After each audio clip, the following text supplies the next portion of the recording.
Everyone, welcome back to Zero X Hack. With me is Przemek Kowalczyk, Hi founder everyone. and CTO of Ramp Network. Hi, Przemek. So Przemek will tell us more about onramps.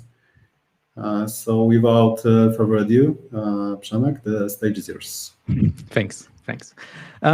Okay, so hi everyone. My name is Przemek. I wanted to talk more about onramps. I'll give you some historical background, how the payment ecosystem in general works in e-commerce, and also talk about more about the do's and don'ts in crypto onramping world.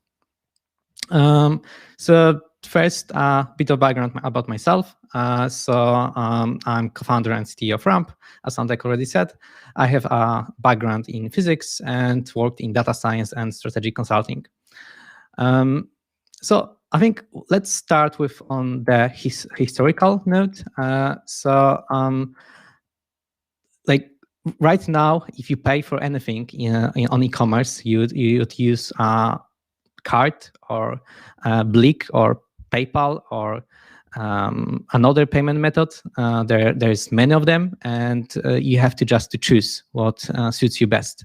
But 20 years ago, when the e-commerce world started, we didn't have so much options, and the only option that we had was just sending a check or wire transfer to another person, and that's how eBay started. But then in 1998, the PayPal was created, and PayPal revolutionized e-commerce and enabled it to go into mainstream. So like before PayPal, e-commerce was used just by the only specialists in the e-commerce, people that were very tech savvy. But after PayPal was created, the eBay and other e-commerce websites could actually target regular customers. So PayPal was an enabler for e-commerce, and like I like the same. I think is going to happen in blockchain and in dapp world. So right now, to use crypto, you have to have crypto wallet and pay for some service using crypto wallet. But I think that's very limiting. Like my position and also the Ramp's mission is to enable everyone to participate in the centralized ecosystem, and I think it's not possible without good on-ramps. So what an on-ramp is? On-ramp is a method of buying or paying for crypto that it's embedded into other crypto products. You can like imagine that you would have to you want to use a crypto product like a game, and you want to pay for a character or consumables in this game. So, but you need to have Ethereum first, and to have Ethereum, you need to first buy it, and you cannot buy it without going to crypto exchange, and that's a very bad experience. And I believe that for some dapps, that's fine. Some dapps are focused on crypto natives, but others are most focused on crypto newbies, so people that actually just want to use crypto, and like they want to use service, not necessarily know anything about crypto. And I think good examples of like in this category is Sorare and Axie Infinity. I'd like to show more about Sorare. So Sorare is a game. It's a fantasy football game. They issued collectibles on Ethereum. So those cards are NFTs that are stored on blockchain, and you can own such a card and send it to someone else. And as you can see on this page, there is no word about blockchain. Like no one word. Everything is about everything they're saying in euro terms. There is no word about Ether. There is no word about Ethereum. There is no about blockchain. Even if you top up your wallet, that it's embedded into their page, they don't say anything about crypto because they want to be very approachable. And we allow to deposit into Sorare wallet crypto. So you can do it using Ramp. And it's so here it is. So this is our product, and this allows you to buy crypto and deposit it into Sorare wallet. Another example is Axie Infinity. That's also a crypto game. They are actually mentioning crypto here, but they also are focused to crypto newbies. If you you could enter this page and don't know anything about crypto and just use it. Another async art. This is art bidding website, so you can use it and just then don't know anything about crypto. So like such applications are our focus. So we want makers to be we want enable them to target a wider market, because right now you'd have to focus only on crypto newbies if you don't have an on-ramp on your website. So now I wanted to say about 50 things about like some bad patterns, dark patterns that emerge on the crypto on-ramp ecosystem. So one of the bad patterns, I think, it's asking every user to fill out all information every time. So that's a screen from one of competing products, and they ask you always to fill all the information about yourself. And so that would be billing address and your card number, etc., etc. And what we do, for example, is we allow user to sign in with their email and just use the saved account to finish transaction.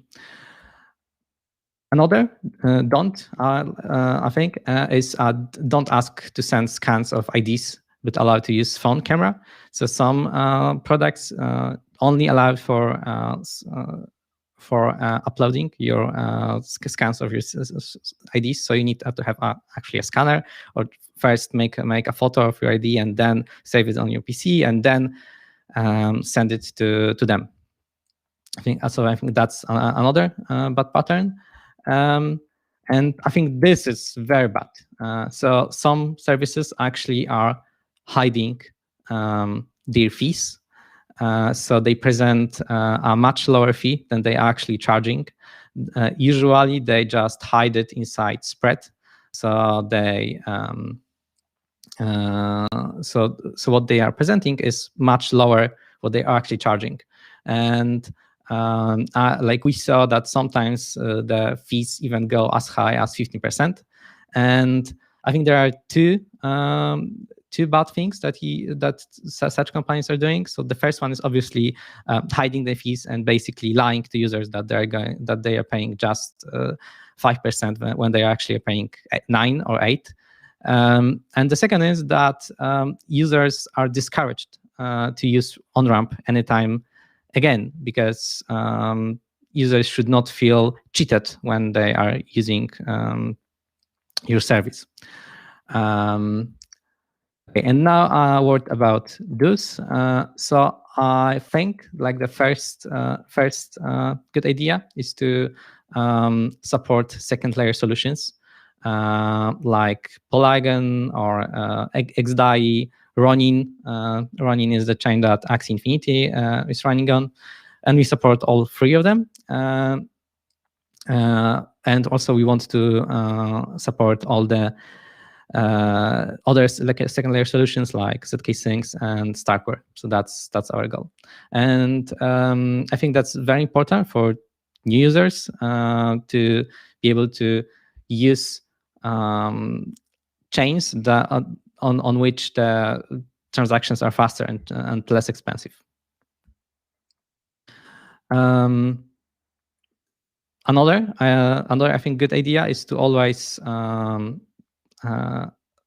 use user's address and pass it to an on-ramp. So, for example, we allow for user to our client, our integrator to add user address to our SDK, and we just use this address to send crypto to this address, because otherwise the user would have to add crypto address by themselves. Another idea that I think is important in on-ramping is using local payment methods. So it may feel strange for someone from US, for example, or other Western countries, but we have other payment methods than just cards in e-commerce, and users are more used to using them. So, for example, in UK, we support so-called open banking, so users can pay using PISP, and that means that they can just pick their bank in our application and then confirm inside their payment app on mobile that they want to pay. And that allows us to offer much lower fees, but also the transactions are faster, and user feels it's more familiar for user. Okay, that was very quick, but I think that's it. What I wanted to share today. So I'm open for questions.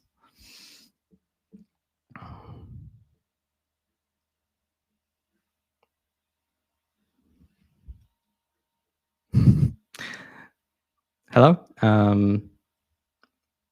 Antek.